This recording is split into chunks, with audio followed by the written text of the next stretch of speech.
بسم اللہ الرحمن الرحیم۔ اچھا، سورۃ التکاثر شروع کرتے ہیں، اور اس کے حوالے سے خاص فضیلت ہے جو تفسیر مظہری میں بھی موجود ہے، اور بہقی کی حدیث بھی ہے، جس میں یہ ہے کہ رسول اللہ صلی اللہ علیہ وسلم نے صحابہ کرام سے خطاب کرتے ہوئے یہ فرمایا کہ کیا میں تمہیں یعنی کیا تم میں کوئی آدمی اس کی قدرت نہیں رکھتا کہ وہ ہر روز قرآن کی 1000 آیات پڑھا کرے؟ تو صحابہ کرام عرض کرتے ہیں کہ روزانہ 1000 آیات کون پڑھ سکتا ہے؟ تو آپ صلی اللہ علیہ وسلم یہ فرماتے ہیں کہ تم میں کوئی الہاکم التکاثر نہیں پڑھ سکتا، یعنی یہ کہ الہاکم التکاثر روزانہ پڑھنا 1000 آیات کے پڑھنے کے برابر ہے۔ تو یہ صورت کی ایک فضیلت بھی ہے، جس سے اس کی اہمیت بھی سمجھ آتی ہے، اور جب ہم اس صورت کو پڑھیں گے تو ہمیں اور زیادہ اس کی جو اہمیت ہے وہ واضح بھی ہوگی۔ اچھا، صورت التکاثر کا ایک پس منظر یہ بھی ملتا ہے کہ جسے ہم یعنی تھوڑا سا یہاں ڈسکس کر لیتے ہیں، پھر ہم آگے کی آیات میں اس کو ریلیٹ بھی کریں گے کہ انصار کے 2 قبیلے تھے، بنی حارثہ اور بنی الحرث، اور ان کے بارے میں یہ آتا ہے کہ یہ دونوں ایک دوسرے کے مقابلے میں، یعنی دونوں آپس میں جیسے مقابلہ بازی ہو رہی ہے یا بات چیت ہو رہی ہے یا بحث مباحثہ ہو رہا ہے، تو دونوں اپنے یعنی اپنے اپنے جو زندہ آدمی تھے ان کی جو باتیں ہیں اور ان کے بارے میں فخر بیان کرتے، ان کی جو ایسی باتیں جن پہ فخر کیا جائے، ان کے کارنامے بتا رہے تھے۔ پھر جب وہ ختم ہوا تو انہوں نے قبرستان جا کر جو ان کے مرے ہوئے لوگ تھے ان کے کارنامے بتانا شروع کر دیے، اشارہ کر کر کے کہ فلاں تو یہ تو ایسا تھا، یا ہمارے یہ قبیلے کا آدمی تو ایسا تھا، اور کوئی ہے تم میں جو اس کی طرح کا آدمی لے کر آئے۔ تو یعنی ان مرے ہوئے لوگوں کے کارنامے بھی بیان کیا کرتے تھے، یعنی وہ اس حد تک آپس میں ایک دوسرے سے کمپٹیشن میں اتنا زیادہ آگے بڑھ گئے تھے کہ زندہ آدمیوں کے ساتھ ساتھ وہ قبرستان میں جا کر مرے ہوئے آدمیوں کے بھی کارنامے اور ان کی جو قابل فخر باتیں تھیں وہ بیان کیا کرتے تھے۔ اس کو ہم آگے ڈسکس کریں گے کہ اس کا کیا لنک ہے۔ اچھا، پہلی آیت ہے الہاکم التکاثر، تم لوگوں کو زیادہ سے زیادہ ایک دوسرے سے بڑھ کر دنیا حاصل کرنے کی دھن نے غفلت میں ڈال رکھا ہے۔ یہ اس کا رواں ترجمہ ہے، لیکن ہم اس کو ایک ایک کر کے ڈسکس کرتے ہیں کہ الہاکم التکاثر، یعنی الہا کا جو لفظ ہے وہ لہو سے نکلا ہے، اور لہو سے مراد یہ ہے کہ کوئی بھی ایسا کام، کوئی بھی ایسا شغل جو آپ کو اتنا زیادہ مصروف کر دے کہ آپ اس سے زیادہ اہم اور اصل کام سے غافل ہو جائیں، یا آپ اس کو بھول جائیں۔ ٹھیک ہے، لہو سے مراد غافل ہو جانا بھی ہے، یا ایسی انٹرٹینمنٹ جس کے آپ اندر اتنا مصروف ہو جائیں کہ آپ اہم کاموں کو کرنا بھول جائیں، وہ لہو ہے۔ اور الہا کا مطلب بھی یہ ہے کہ غافل ہو جانا، یا آپ ڈسٹریکٹ ہو جائیں۔ ٹھیک ہے، جو اہم کام ہے اس سے آپ متوجہ، آپ کی ہٹ جائے، تو یہ لہو، الہا اور الہاکم ہے۔ پھر اس کے بعد ہم تکاثر کو اگر سمجھیں تو اس کا مطلب تکاثر سے سمجھ آتی ہے کثرہ، یعنی کثرت، اور کسی بھی چیز کی زیادہ کی خواہش ہونا۔ یعنی تکاثر سے مراد مختلف تفاسیر میں کافی الگ الگ اس کے معنی ہیں، جس کو ہم تھوڑا سا سمرائز کر کے یہاں سمجھتے ہیں۔ تکاثر کا ایک مطلب یہ بھی ہے کہ بہت زیادہ کی خواہش ہونا، کہ زیادہ مل جائے۔ انسان کے بارے میں یہ آتا ہے نا حدیث میں کہ اگر آدم ذات کے پاس، یعنی اگر انسان کے پاس 2 وادیاں بھر کر مال ہو، تو وہ یعنی 2 بھری بھری وادیاں ہوں سونے کی یا اور کسی مال کی، تو وہ تیسری وادی کی تمنا کرے گا۔ اور پھر فرماتے ہیں اللہ کے نبی کہ ابن آدم کا پیٹ مٹی کے سوا کسی چیز سے نہیں بھر سکتا۔ یعنی آپ خود یہ سوچیں کہ انسان کی خواہشات کو کبھی بھی فل سٹاپ نہیں لگتا۔ وہ جب بچہ ہوتا ہے تو اس کو بلون چاہیے ہوتا ہے، اس کو ٹوائز چاہیے ہوتے ہیں، اس کو چاکلیٹ چاہیے ہوتی ہے، اس کو آپ ایک چیز دیتے ہیں تو اس کو اور چیزیں چاہیے ہوتی ہیں۔ اگر آپ اسے کسی سپر اسٹور میں لے جائیں یا کسی کھلونوں کی دکان میں لے جائیں تو آپ اسے 2 کھلونے دلائیں گے تو اس کا دل وہاں پہ جو موجود سینکڑوں کھلونے ہیں وہاں پر اٹکا رہے گا۔ کیوں؟ کیونکہ انسان کی فطرت ہے کہ وہ زیادہ کی خواہش رکھتا ہے، اور یہ ہم چھوٹے بچوں سے آبزرو کرتے ہیں۔ بڑا ہوتا ہے تو اسے اسے اپنے کریئر کی، اسے اپنے اسٹیٹس کی فکر ہوتی ہے، اسے اچھے لباس کی فکر ہوتی ہے کہ اس کا لباس سب سے زیادہ نمایاں ہو، وہ سب سے زیادہ اچھا نظر آئے، اچھی نظر آئے، اس کے پاس سب سے اچھی جیولری ہو، اس کے پاس سب سے اچھا، یعنی بہت کچھ چیزیں ایسی ہوتی ہیں جو ہماری خواہش ہوتی ہے۔ پھر ہم اپنی پڑھائیوں پہ آتے ہیں، تو پھر یعنی پڑھائی تو ایسی چیز ہے جس میں ہمیں کوشش کرنی چاہیے کہ ہم ایکسلنسی تک جائیں، لیکن یہ والی جو نفسیات ہوتی ہے نا کہ تھوڑے سے نمبر اور آ جاتے، تھوڑا سا اور، کاش ایسا اور ہو جاتا، تو یعنی اس کے اندر بھی ہمیں یہ لگتا ہے کہ ہمیں کبھی سیٹسفیکشن نہیں ہوتی، پھر ہم اور بڑے ہوتے ہیں تو پھر وہ اسٹیٹس، اور پھر اس سے زیادہ بہتر گھر ہونا چاہیے، اس سے زیادہ آسائشیں اچھی ہونی چاہیے، اس سے زیادہ اچھی گاڑی ہونی چاہیے، یعنی کبھی بھی ایسا نہیں ہوتا کہ انسان یہ کہے کہ اب میں سیٹسفائی ہوں، اب مجھے سب کچھ مل گیا ہے۔ اگر آپ اس وقت ایک چھوٹی سی ایکٹیویٹی یہ کریں اور اپنے پاس ایک سائڈ میں باکس بنائیں اور اس میں وہ دعائیں لکھیں جو آپ آج سے 3-4 سال پہلے مانگا کرتے تھے اور آج آپ کی وہ دعائیں قبول ہو گئی ہیں، کوئی 1 2 یا 3 دعائیں وہ اپنے پاس لکھیں، ٹھیک ہے؟ آپ 1 منٹ 2 منٹ لے لیں اس کے لیے۔ اچھا، آپ لوگوں نے جو دعائیں لکھی ہیں اس سے آپ کو یہ محسوس ہوا ہوگا نا کہ کتنی ساری ایسی باتیں ہیں جو ہم نے مانگی اور وہ اب قبول ہو گئی ہیں، لیکن اب ہمارے پاس اور بہت ساری چیزیں ہیں مانگنے کے لیے، اور یہ یقیناً ایک فطری بات ہے، اور ہمیں ہمیشہ اللہ تعالیٰ سے ہی مانگنا چاہیے۔ بس ایک چیز جو ہے ہمیں وہ یہ کہ اس ایکٹیویٹی کو کروانے کا مقصد یہ بھی تھا کہ اس پہ شکر ادا کرنا چاہیے، بار بار محسوس کر کے اپنی اس کیفیت کو کہ میں نے کتنی گڑ گڑا کے وہ دعا مانگی تھی اور آج اللہ تعالیٰ نے مجھے وہ دیا ہوا ہے، یا میں نے وہ چیز کتنی تڑپ کے ساتھ مانگی تھی اور آج وہ میرے پاس موجود ہے۔ تو اس چیز کو جتنا زیادہ محسوس کریں گے اتنا زیادہ شکر کا جذبہ ہوگا، اور اللہ تعالیٰ فرماتے ہیں نا لَإِن شَكَرْتُمْ لَأَزِيدَنَّكُمْ، کہ اگر تم میرا شکر ادا کرو گے تو میں تمہیں اور زیادہ نوازوں گا۔ تو اصل میں کیا ہے کہ اس کو محسوس کرنا چاہیے کہ ہم یہ جو نعمتیں اللہ تعالیٰ ہمیں دیتے ہیں وہ اس کا ہم جتنا زیادہ شکر ادا کریں گے اتنا زیادہ اللہ تعالیٰ اتنی ہی زیادہ اس میں اضافہ کریں گے۔ پھر اس کے بعد ایک تو یہ اس کا مطلب ہو گیا کہ زیادہ کے حصول کی خواہش ہے۔ دوسرا مطلب اس کا یہ ہے کہ کمپیٹ کرنا، مقابلہ کرنا ایک دوسرے سے آگے بڑھنے کی خواہش ہونا، میرے پاس اس سے زیادہ اچھا سب کچھ ہو میرے پاس، جو بھی ہم نے ڈسکس کیا کہ معیار زندگی، لگژریز، گھر، پیسہ، گاڑی، اولاد، اولاد کا مطلب یہ نہیں کہ اولاد زیادہ ہونا، بلکہ اولاد کے بارے میں، یعنی اس کا اچھے اسکول میں پڑھنا، اس کے پاس ہر چیز ہونا، اس کے پاس ہر نعمت ہونا، اس کے پاس گیجٹس ہونا، یعنی یہ والی چیز کہ اپنی اولاد کے بارے میں سوچنا کہ اس کے پاس بھی کثرت ہو، تو یہ کمپیٹ کرنا ایک دوسرے سے۔ پھر اس کے بعد ایک اور جو اس کا مطلب ہے وہ کیا ہے، فخر کرنا، یعنی اگر میرے پاس زیادہ ہے تو میں اس پہ تفاخر یعنی فخر کا اور پرائیڈ کا احساس ہو، اور ہر وقت دوسرے کو یہ کہنا یا ہماری باتوں میں فخر جھلکتا ہو، اور ہم دوسروں کو جتائیں کہ یا ہمارا ایٹیٹیوڈ یہ بتاتا ہو کہ جو ہم سے کم اس کے لوگ ہیں، جن کا معیار زندگی، لائف سٹائل ہم سے کم درجے کا ہے، ہم ان سے بات کرتے ہوئے آر محسوس کریں، کہ ہم انہیں ہماری آنکھیں اور ہمارے اشارہ، جو آنکھوں کا اشارہ ہے اس میں ناگواری ایسی ہو کہ جس کے اندر پرائیڈ ہو، جس کے اندر فخر ہو، تو یہ سب کچھ کیا ہے، یہ سب تکاثر کے اندر آتا ہے۔ تو پھر یہاں پر جو رک کر سوچنے والا پوائنٹ ہے وہ کیا ہے کہ میں اپنی زندگی میں کن چیزوں کے پیچھے دوڑ رہی ہوں۔ جلدی سے اپنے پاس نوٹ بک میں یہ لکھیں، کچھ وقت لیں اور اس کو اینالائز کریں کہ وہ کون کون سی چیزیں ہیں جس کے پیچھے میں دوڑتی ہوں، یا مجھے جن چیزوں کی حصول کی خواہش ہے، یا جن کے بارے میں ایک دوسرے سے آگے بڑھنا چاہتی ہوں، وہ کون سی چیزیں ہیں، وہ اپنے پاس لکھیں۔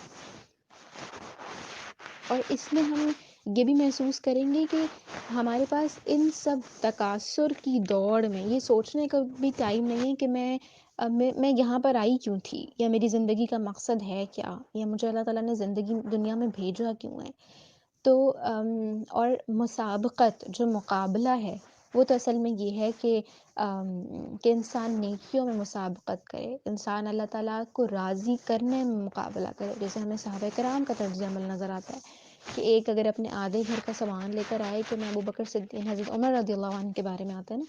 کہ میں آج تو ابو بکر صدیق سے بازی لے جاؤں گا، لیکن ابو بکر صدیق رضی اللہ عنہ کے بارے میں آتا ہے کہ اپنا پورا گھر کا سامان لے کر آ جاتے ہیں. تو یہ مسابقت ہے، یہ کمپٹیشن ہے اصل میں جو ریکوائرڈ ہے.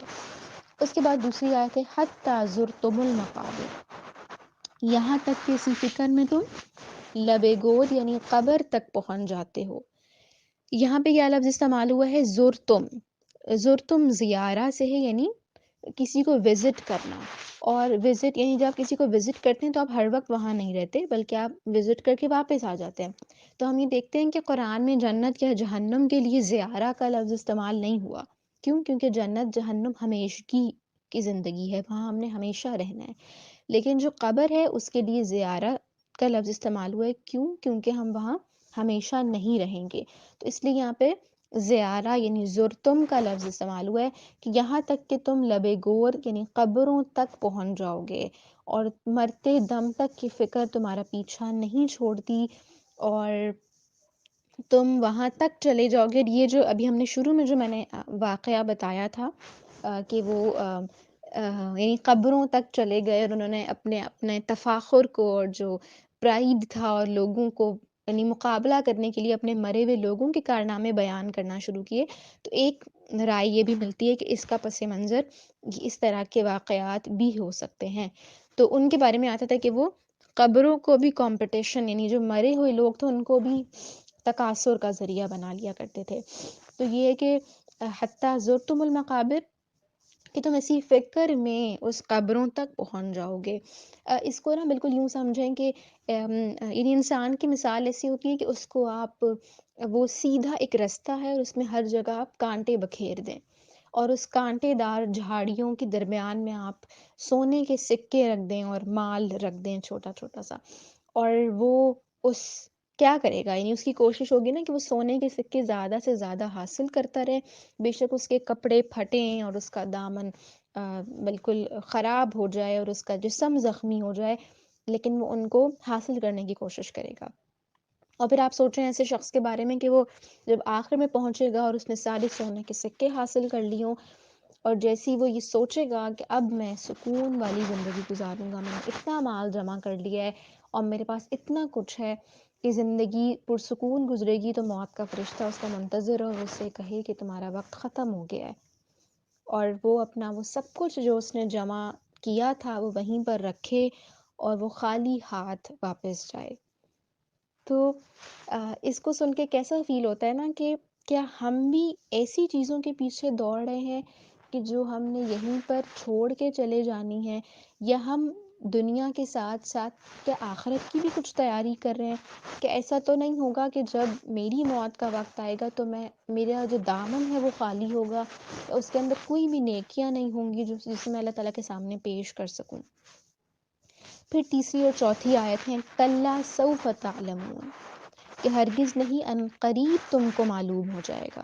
ثم کلا سوف تعلمون، ہرگز تم پھر سن لو ہرگز نہیں ان قریب تم کو معلوم ہو جائے گا. یعنی اس میں بہت زیادہ ایمفیسس نظر آتا ہے اور زوردار ایک تنبیہ نظر آتی ہے کہ جسے ہوتا ہے نا کہ یعنی جیسے اللہ تعالیٰ کی سمجھا رہے ہوں کہ دنیا کی جس گلیمر میں تم مشغول ہو اور جس سے تمہیں لگتا ہے کہ یہی سب کچھ ہے، تو حقیقت تمہیں جلد نظر آ جائے گی. اور وہ کیا حقیقت ہوگی؟ جب ہم آخرت میں دیکھیں گے کہ واقعی یہ اصل تو نیکیاں تھی جو یہاں کام آنی تھیں، اور وہ سب کچھ جس کے پیچھے میں دوڑ رہی تھی اس کی تو حقیقت واقعی میں ایک مچھر کے پر کے برابر بھی نہیں تھی. اور وہ جو اللہ کے نبی صلی اللہ علیہ وسلم دنیا اور آخرت کی حقیقت سمجھاتے ہیں اپنی انگلی کو پانی کے سمندر میں ڈال کر، اور جب اسے نکالتے ہیں تو یہ فرماتے ہیں کہ جو قطرہ اس انگلی پر لگا ہے وہ دنیا ہے، اور جو یہ پورا سمندر ہے یہ آخرت ہے. تو ہم تو پوری زندگی اس قطرے کے پیچھے بھاگتے ہیں اور اس جو پورا سمندر ہے اس کو بھولے ہوتے ہیں. تو اصل میں ریکوائرڈ کیا ہے کہ دنیا کو بھی برتا جائے اور دنیا کو اچھی طرح سے گزارا جائے، لیکن ایسے کہ ہر کچھ آخرت کی فکر کے ساتھ ہو، ہر کچھ اس نیت کے ساتھ ہو کہ اللہ تعالیٰ مجھ سے راضی ہو جائیں اور میرے پاس کچھ ایسا ضرور ہو کہ میں آخرت کے لیے جمع کر لوں. جیسے ابھی یہ پچھلی سلائیڈ میں، یہ جو تیسری اور چوتھی آیت سے پہلے جو سلائیڈ ہے، اس میں ایک حدیث ہے موجود کہ حضرت عبداللہ کی روایت ہے کہ میں ایک روز رسول اللہ صلی اللہ علیہ وسلم کی خدمت میں پہنچا تو آپ الہاکم التکاثر پڑھ رہے تھے. یہ فرما رہے تھے کہ آدمی کہتا ہے میرا مال میرا مال، حالانکہ اس میں تیرا حصہ تو اتنا ہی ہے جس کو تو نے کھا کر فنا کر دیا، یا پہن کر بوسیدہ کر دیا، یا صدقہ کر کے اپنے آگے بھیج دیا. اس کے سوا جو کچھ ہے وہ تیرے ہاتھ سے جانے والا ہے، تو اس کو لوگوں کے لیے چھوڑنے والا ہے. یہ نہیں ہے کہ وہ جو میں نے پہن لیا، استعمال کر لیا، یا جو صدقہ کر دیا، جو جس سے لوگوں کو نفع ہوا، یا جو میرے استعمال میں آ گیا، جو میں نے اپنے گھر والوں پہ خرچ کر لیا، وہ ایسٹ ہے، وہ تو استعمال ہو گیا. جو میں نے صدقات کیے وہ تو میرے لیے جمع ہو گئے. یہ صدقات تو میرے لیے آخرت میں بھی کام آنے والے ہیں، باقی سب ختم ہو جانے والا ہے. تو بالکل یہی معاملہ کیا ہے دنیا کا اور اس میں اعمال کا ہے. اور پھر یہاں پہ جو کلا کا لفظ ہے، اس کا مطلب کیا ہے کہ کلا استعمال ہوتا ہے ناٹ ایٹ آل، یعنی نو وے، یعنی ہرگز نہیں، یعنی جس پہ آپ بہت زیادہ ایمفسائز کریں. اور ستعلمون کہ جلد ہی تمہیں معلوم ہو جائے گا. اور اگلی میں ہے کہ سوف تعلمون، کہ بہت جلد تم جان لو گے. یعنی جب تم اس کو دیکھو گے تو تمہیں، یعنی جیسے آپ کسی کو بہت یقین دلاتے نا کہ تمہیں پتہ چل جائے گا، تم خود دیکھنا، جب تم خود دیکھو گے نا تو تمہیں پھر دیکھ لینا خود یقین آ جائے گا. تو جب آپ کسی کو یقین دلا رہے ہوتے ہیں تو آپ کا یہ انداز ہوتا ہے. تو اللہ تعالیٰ کا بالکل یہ انداز ہے کہ ان قریب تم اس کو دیکھ لو گے. اور پھر آگے فرماتے ہیں کہ کلا، یعنی پھر دوبارہ سے کہ ہرگز نہیں، لو تعلمون علم الیقین، کہ اگر تم یعنی ہرگز نہیں، اگر تم یقینی علم کی حیثیت سے جانتے ہوتے تو تمہارا یہ طرز عمل نہ ہوتا. یعنی اگر تمہیں پتہ ہوتا کہ اس کا انجام کیا ہوگا تو تمہارا یہ رویہ نہیں ہوتا، تمہارا یہ ایٹیٹیوڈ نہیں ہوتا. تم جس دھوکے میں پڑے ہوئے ہو، یا تم جس ڈیلیوژن کے اندر ہو، تو تمہارا یہ رویہ نہیں ہوتا. اور تمہارے ذہن میں جو کامیابی کے حوالے سے غلط فہمی ہے کہ اگر دنیا کی متاع اور دنیا کے ایسٹس اگر میرے پاس ہیں تو یہ اصل میں سکسیس ہے، کامیابی ہے، تو اللہ تعالیٰ کہہ رہے ہیں کہ نہیں، تم ان قریب تمہارا یہ نظریہ غلط ثابت ہو جائے گا. یا اگر تمہیں یقین ہوتا کہ آخرت ہوگی اور ایک دن جنت اور جہنم دکھائی جائے گی اور ایک دن سب چیزوں کا اعمال کا حساب کتاب ہوگا، تو تمہارا یہ رویہ تو نہیں ہوتا. یعنی ایک طرح سے یہ تعجب کا اظہار ہے کہ اگر تم جانتے ہو کہ ایک دن ایسا آئے گا تو پھر ایسا رویہ کیوں ہے. یہ جو لو کا لفظ ہے نا، لو تعلمون، یہ ریگریٹ کے لیے آتا ہے، یعنی افسوس کے لیے. اور یہاں پر جو علم الیقین ہے، اب یہ جو یقین کا لفظ ہے، اس کو اگر آپ سمجھیں تو یقین یعنی یہ محض جاننا نہیں ہے، بلکہ اس سے آگے کی بات ہے کہ ایسا علم جو آپ کا عمل بدل دے. ٹھیک ہے، اس کو آپ یوں سمجھیں کہ ایک بچہ جس کو نہیں پتا کہ اگر وہ آگ میں ہاتھ ڈالے گا تو اس کا جو ہاتھ ہے وہ زخمی ہو جائے گا، تو وہ جا کے آگ میں ہاتھ ڈال سکتا ہے. لیکن اگر ایک دفعہ اس کا ہاتھ خدا نخواستہ جل جائے تو اب اسے پتا ہوگا کہ اب اسے ہاتھ نہیں ڈالنا. ٹھیک ہے، اور وہ اسے نہیں ڈالے گا. تو اس کے پاس اس کو ایک ایسی بات پتا چلی جس نے اس کا عمل بدل دیا.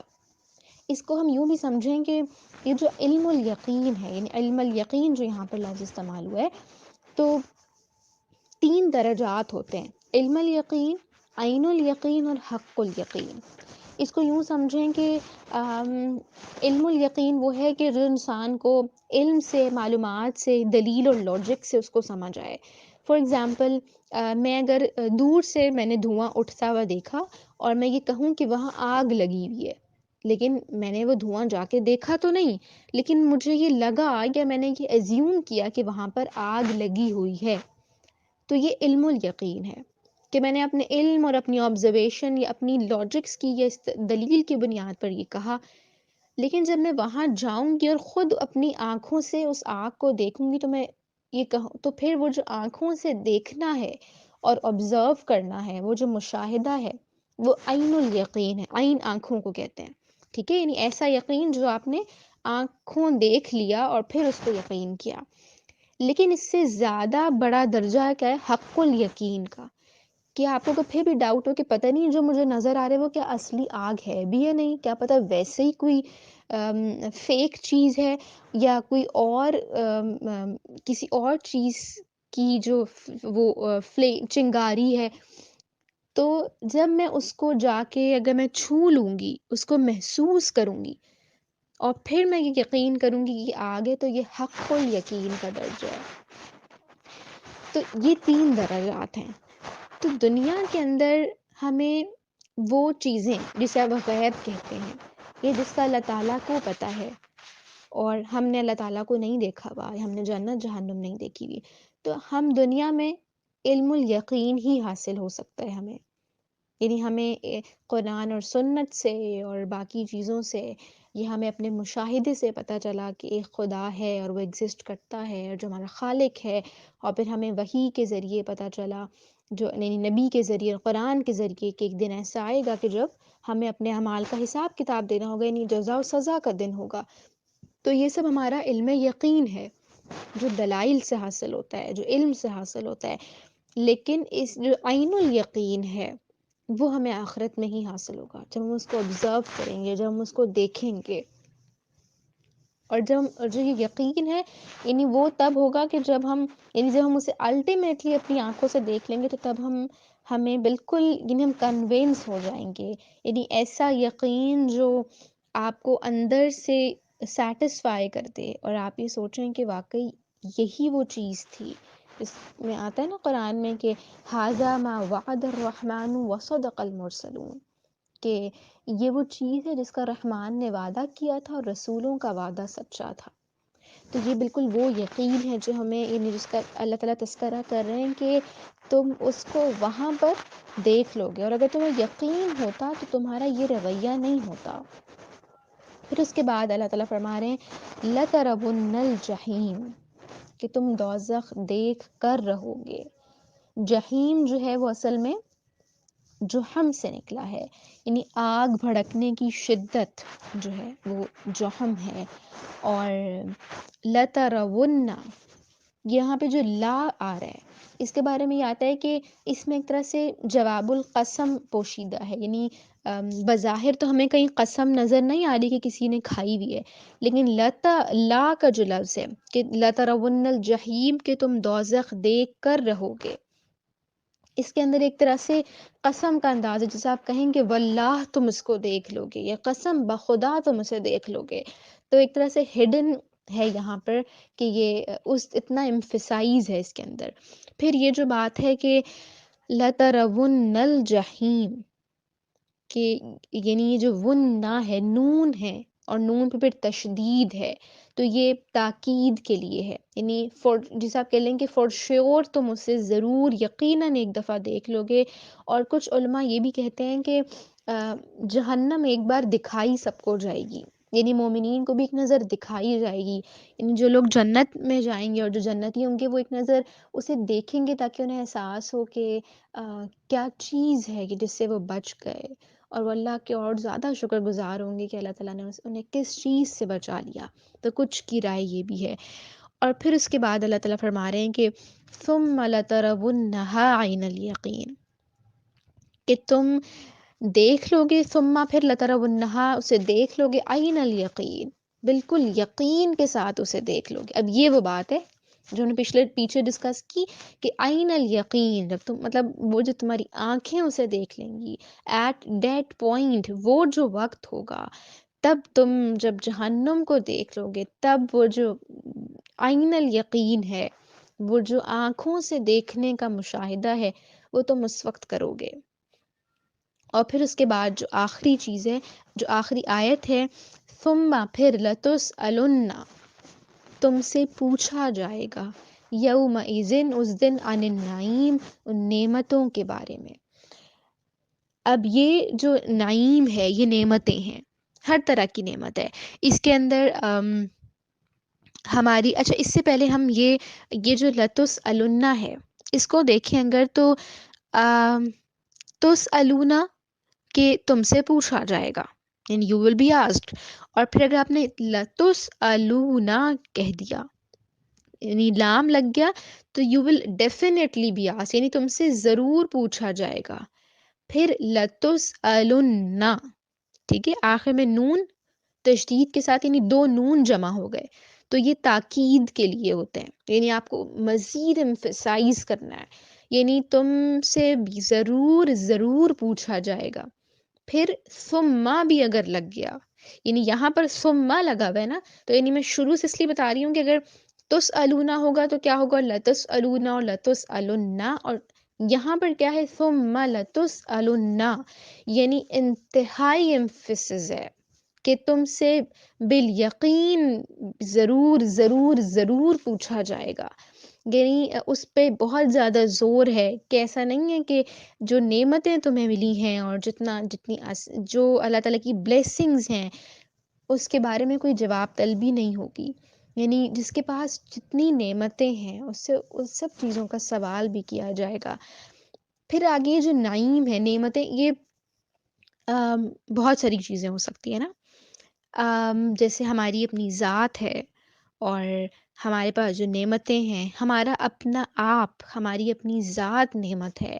ہمیں جو اللہ تعالیٰ نے اعضاء دیے ہیں، جو ہمیں زندگی عطا کی ہے، وہ سب ایک نعمت ہے۔ پھر وہ نعمتیں جو اللہ تعالیٰ نے مسلسل ہمیں عطا کی ہیں، دیکھنے کی صلاحیت، سننے کی، سونگھنے کی، چکھنے کی، بات کرنے کی صلاحیت، چلنے پھرنے کی، ہاتھ ہلانے کی صلاحیت، یہ سب وہ نعمتیں ہیں جو ہر وقت ہمیں میسر ہے، الحمدللہ۔ اور پھر دیکھنا، سننا، اس کے علاوہ جو ہوا ہے، پانی ہے، غذا ہے، یہ سب نعمتیں ہیں۔ پھر جو ہدایت اللہ تعالیٰ نے ہمیں دی ہے قرآن کی صورت میں، جو حق کا رستہ بتایا ہے، نبی بھیجے ہیں، وہ سب کیا ہے، وہ سب ایک بہت بڑی نعمت ہے۔ پھر اس کے بعد جو الحمدللہ، معذرت، اچھا، جو صلاحیتیں اللہ تعالیٰ نے ہمیں دی ہیں، ان کے بارے میں سوال ہوگا کہ کسی کے پاس لکھنے کی صلاحیت ہے، کسی کے پاس بولنے کی صلاحیت ہے، کسی کے پاس اچھی آواز ہے، کسی کے پاس کسی کو کنونس کرنے کی صلاحیت ہے، ہر کسی کے پاس الگ الگ صلاحیتیں ہیں، تو اس نے ان صلاحیتوں کو کن جگہوں پر استعمال کیا، اور اس نے اس کا کس طرح سے استعمال کیا، تو یہ وہ سب چیزیں ہیں جس کے بارے میں اللہ تعالیٰ ہم سے سوال کریں گے۔ جیسے ہم آگے دیکھتے ہیں تو ہمیں ایک حدیث ہے نا کہ حضرت جابر بن عبداللہ کی روایت ہے کہ رسول اللہ صلی اللہ علیہ وسلم نے فرمایا، ہمارے یہاں تشریف لائے اور ہم نے آپ کو تر و تازہ کھجوریں کھلائیں اور ٹھنڈا پانی پلایا۔ اس پر آپ صلی اللہ علیہ وسلم نے فرمایا کہ یہ ان نعمتوں میں سے ہے جن کے بارے میں تم سے سوال کیا جائے گا، یعنی یہ وہ چیزیں نا، ٹھنڈا پانی جو ہمارے لیے بہت بہت نارمل سی بات ہے، اور اللہ کے نبی وہ پیتے ہوئے بھی یہ سوچ رہے تھے کہ یہ وہ نعمت ہے جس کے بارے میں سوال ہوگا، یعنی یہ کہ جو نعمت مجھے مل رہی ہے، جو غذا میں کھا رہی ہوں، جو پانی میں پی رہی ہوں، جو آسائشیں مجھے میسر ہیں، جس چھت کے نیچے میں بیٹھی ہوں، جو رشتے مجھے ملے ہیں، جو محبتیں مجھے ملی ہیں، جو سکون اللہ تعالیٰ نے دیا ہے، جو لگژریز اللہ تعالیٰ نے دی ہیں، جو پڑھائی مجھے دی ہے، جو گھر کا ماحول دیا ہے، جو ہدایت دی ہے، قرآن پڑھنے کی توفیق دی ہے، قرآن سننے کی توفیق دی ہے، قرآن کو سمجھنے کی توفیق دی ہے، یہ ہر وہ چیز ہے جس پر ہمیں ہر وقت اللہ تعالیٰ کا شکر ادا کرنا چاہیے، اور محسوس کرتے ہوئے کہ اگر میرے پاس یہ نہ ہوتا تو میں کیا کرتی، اور ان لوگوں کو دیکھتے ہوئے کہ جو آپ سے کم تر زندگی گزار رہے ہیں، جن کے پاس پہننے کو کپڑے نہیں ہیں، یا جن کے پاس 2 وقت کی روٹی کے لیے پیسے نہیں ہیں، یا جن کے اوپر اپنی چھت میسر نہیں ہے، تو جب ہم ایسے لوگوں کو محسوس کرتے ہیں تو پھر شکر کا احساس زیادہ ہوتا ہے، پھر یہ والی فیلنگ زیادہ آتی ہے کہ ہم اللہ تعالیٰ کا جتنا بھی شکر ادا کر لیں وہ کم ہے، یعنی ہم سجدے میں بھی پڑے رہیں تب بھی ہم اس کی شکر کا حق نہیں ادا کر سکتے۔ تو یعنی وہ جو ابھی ہم نے ڈسکس کیا تھا نا کہ اگر ہم اللہ تعالیٰ کا شکر ادا کریں گے تو اللہ تعالیٰ ہمیں اور زیادہ دے گا۔ تو لیکن شکر اس احساس کے ساتھ بہت زیادہ ادا کرنا چاہیے کہ ام، یعنی وہ جو کوئی آپ کا کوئی کام کر دیتا ہے تو آپ اس کے احسان تلے جیسے جیسے دبے ہوتے ہیں نا، تو یہ فیلنگ آنی چاہیے کہ اللہ تعالیٰ آپ پر کتنے زیادہ مہربان ہیں، یہ اللہ تعالیٰ کے مجھ پر کتنے زیادہ انعامات ہیں۔ تو جب شکر کے احساس میں ڈوبے ہوئے ہوں گے، اور تب جب الحمدللہ ادا ہوگا، اور تب جب شکر کا کلمہ ادا ہوگا، تو آپ کو فیل ہوگا کہ وہ شکر ہمارے اندر سکون بھر رہا ہے۔ تو اللہ تعالیٰ ہمیں بہت زیادہ اپنے شکر گزار بندوں میں ہمیں شامل فرمائے۔ ہم نے اچھا صورت التکاثر میں ہم نے یہ دیکھا کہ جو صورت شروع ہو رہی ہے وہ تکاثر سے ہو رہی ہے نا، یعنی تکاثر کے مفہوم سے اور اس کے کانسیپٹ سے کہ وہ کون سی چیزیں ہیں جو ہمیں ڈسٹریکٹ کرتی ہیں، اور اس کا جو اختتام ہے وہ نعیم پہ ہو رہا ہے، یعنی نعمتیں، یعنی یہ نعمتیں اگر ان کے پیچھے یعنی ان کی دھن ہم پر سوار ہو جائے اور تکاثر کی ایک یعنی دوڑ لگ جائے، تو پھر یہ نعمتیں ہی ہیں جو ہمیں ڈسٹریکٹ کرتی ہیں۔ لیکن اگر ہمیں یہ یاد رہے ہر وقت کہ ہم سے نعمتوں کے بارے میں سوال ہوگا اور ہم نے ان سب کا حساب دینا ہے، اور اگر میں ان کا شکر ادا نہیں کروں گی تو یہ میرے لیے وبال بھی بن سکتی ہیں۔ تو جب ہمیں ہر وقت یہ یاد رہے گا تو یہ پھر